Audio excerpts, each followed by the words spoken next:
Through the Looking-Glass by Lewis Carroll. Read aloud by Samantha Dunn. Chapter 2. The Garden of Live Flowers. "I should see the garden far better," said Alice to herself, "if I could get to the top of that hill. And here's a path that leads straight to it. At least, no, it doesn't do that." After going a few yards along the path and turning several sharp corners. "Oh, but I suppose it will at last. But how curiously it twists. It's more like a corkscrew than a path. Well, this turn goes to the hill, I suppose. No, it doesn't. This goes straight back to the house. Well, then, I'll try it the other way." And so she did, wandering up and down and trying turn after turn, but always coming back to the house, do what she would. Indeed, once, when she turned a corner rather more quickly than usual, she ran against it before she could stop herself. "It's no use talking about it," Alice said, looking up at the house and pretending it was arguing with her. "I'm not going in again yet. I know I should have to get through the looking-glass again, back into the old room, and there'd be an end of all of my adventures." So, resolutely turning her back upon the house, she set out once more down the path, determined to keep straight on till she got to the hill. For a few minutes all went well, and she was just saying, "I really shall do it this time," when the path gave a sudden twist and shook itself, as she described it afterwards, and the next moment she found herself actually walking in at the door. "Oh, it's too bad," she cried. "I never saw such a house for getting in the way. Never!" However, there was the hill full in sight, so there was nothing to be done but start again. This time she came upon a large flower bed with a border of daisies and a willow tree growing in the middle. "Oh, Tiger Lily," said Alice, addressing herself to one that was waving gracefully about in the wind, "I wish you could talk." "We can talk," said the Tiger Lily, "when there's anybody worth talking to." Alice was so astonished that she could not speak for a minute. It quite seemed to take her breath away. At length, as the Tiger Lily only went on waving about, she spoke again in a timid voice, almost in a whisper. "And can all the flowers talk?" "As well as you can," said the Tiger Lily, and a great deal louder. "It isn't manners for us to begin, you know," said the Rose, "and I really was wondering when you'd speak.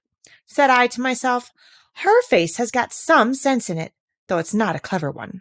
Still, you're the right color, and that goes a long way." "I don't care about the color," the Tiger Lily remarked. "If only her petals curled up a little more, she'd be all right." Alice didn't like being criticized, so she began asking questions. "Aren't you sometimes frightened at being planted out here with nobody to take care of you?" "There's a tree in the middle," said the Rose.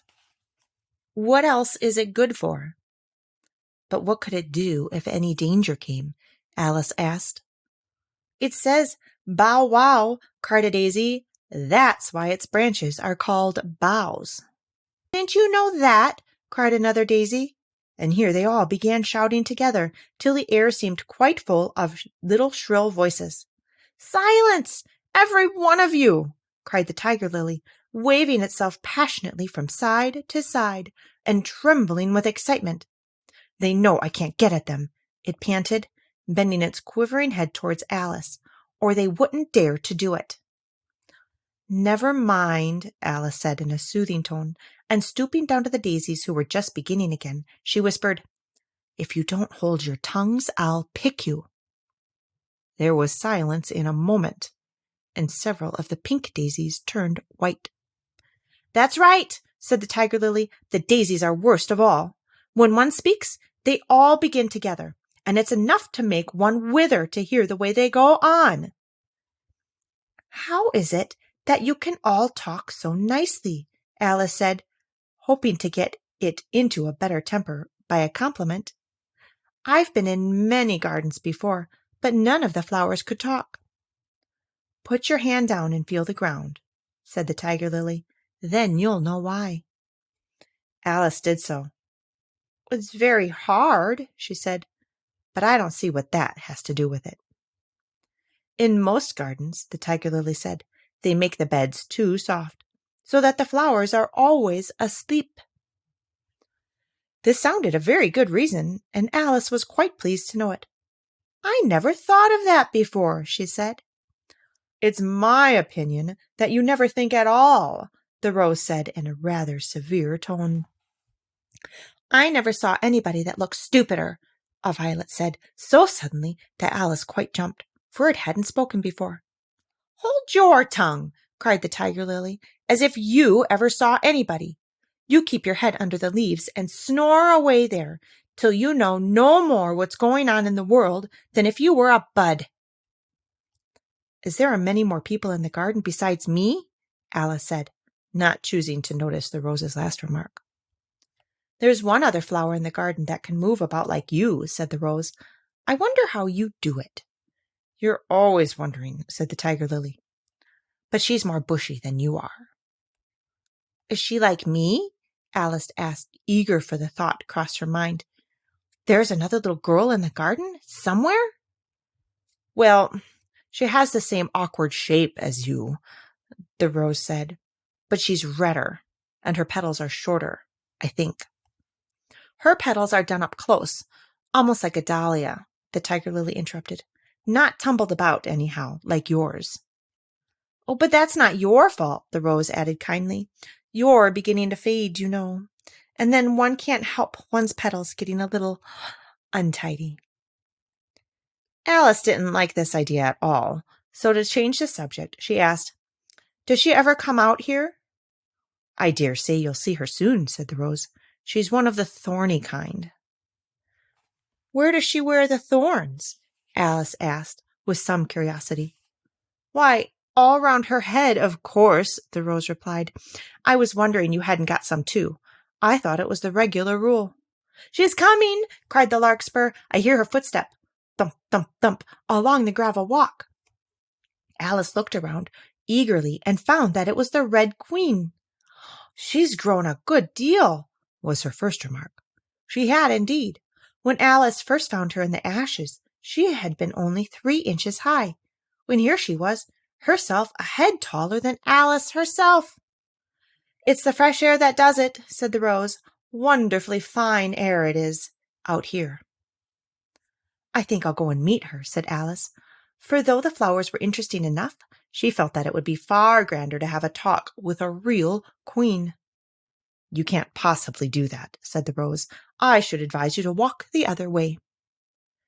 That sounded nonsense to Alice, so she said nothing, but set off at once towards the Red Queen. To her surprise, she lost sight of her in a moment, and found herself walking in at the front door again. A little provoked, she drew back, and after looking everywhere for the Queen, whom she spied out at last, a long way off, she thought she would try the plan, this time of walking in the opposite direction.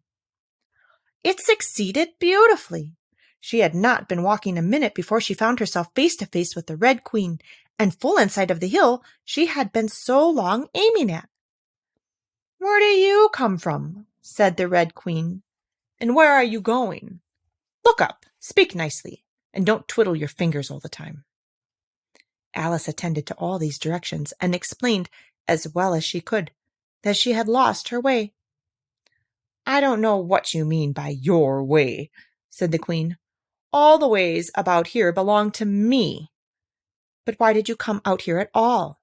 she added in a kinder tone. "Curtsy while you're thinking what to say. It saves time." Alice wondered a little at this, but she was too much in awe of the Queen to disbelieve it. "I'll try it when I go home," she thought to herself. "The next time I'm a little late for dinner." "It's time for you to answer now," the Queen said, looking at her watch.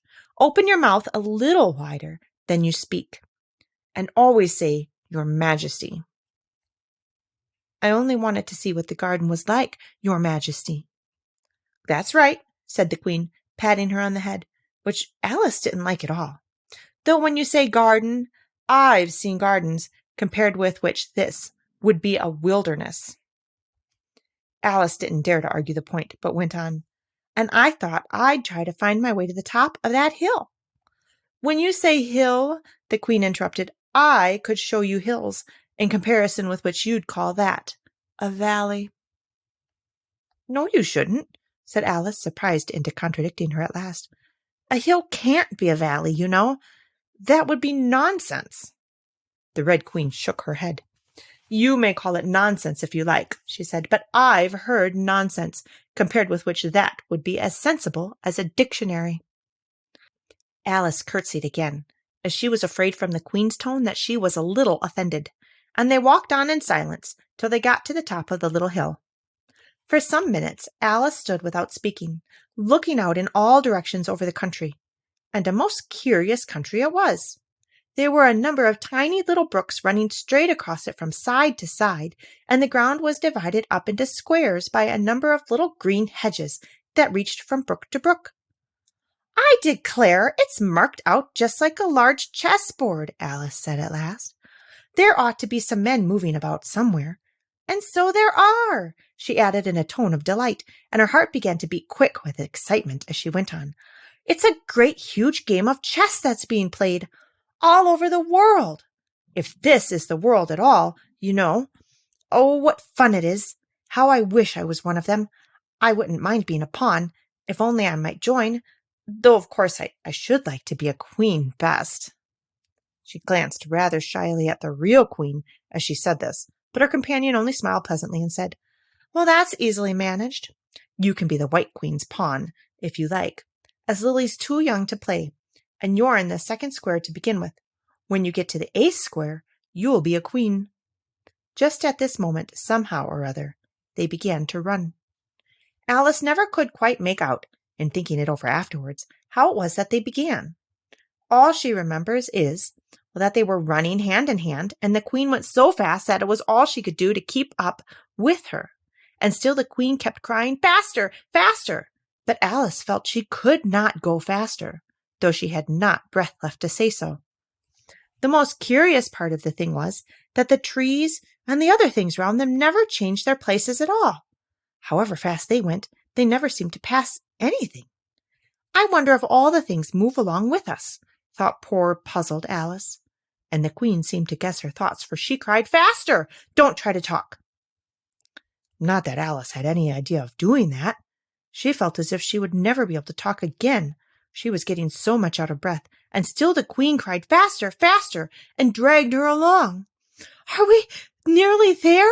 Alice managed to pant out at last. Nearly there, the Queen repeated. Why, we passed it 10 minutes ago. Faster! And they ran on for a time in silence, with the wind whistling in Alice's ears and almost blowing her hair off her head, she fancied. Now, now, cried the Queen, faster, faster! And they went so fast that at last they seemed to skim through the air, hardly touching the ground with their feet, till suddenly, just as Alice was getting quite exhausted, they stopped, and she found herself sitting on the ground, breathless and giddy.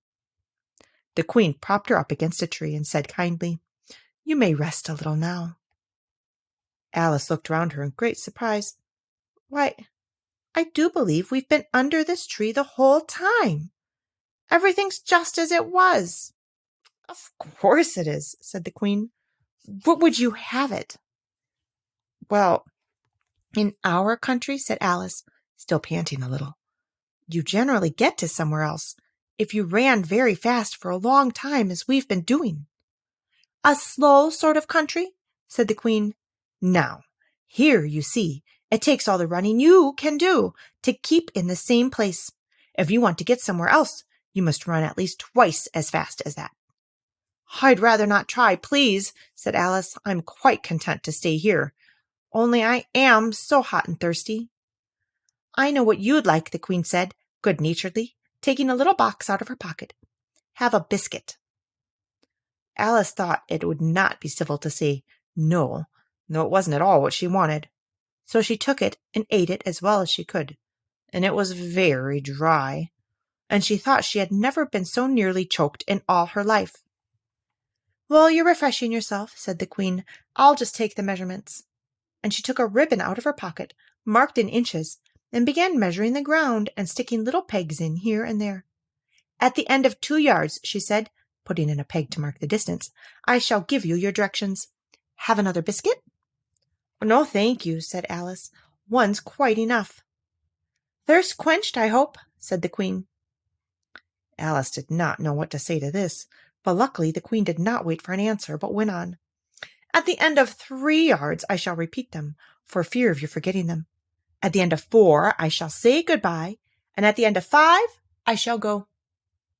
She had got all the pegs put in by this time, and Alice looked on with great interest as she returned to the tree and then began slowly walking down the row. At the 2-yard peg she faced round and said, "A pawn goes 2 squares in its first move, you know, so you'll go very quickly through the 3rd square, by railway I should think, and you'll find yourself in the 4th square in no time. Well, that square belongs to Tweedledum and Tweedledee. The 5th is mostly water. The 6th belongs to Humpty Dumpty. But you make no remark?" I didn't know I had to make one just then," Alice faltered out. "You should have said, 'It's extremely kind of you to tell me all this.' However, we'll suppose it said, 'The 7th square is all forest.' However, one of the knights will show you the way. And in the 8th square we shall be queens together, and it's all feasting and fun." Alice got up and curtsied and sat down again. At the next peg the queen turned again, and this time she said, "Speak in French when you can't think of the English for a thing. Turn out your toes as you walk, and remember who you are." She did not wait for Alice to curtsy this time, but walked on quickly to the next peg, where she turned for a moment to say "Goodbye," and then hurried on to the last. How it happened, Alice never knew, but exactly as she came to the last peg, she was gone. Whether she vanished into the air or whether she ran quickly into the wood, and she can run very fast, thought Alice. There was no way of guessing. But she was gone, and Alice began to remember that she was a pawn, and that it would soon be time for her to move.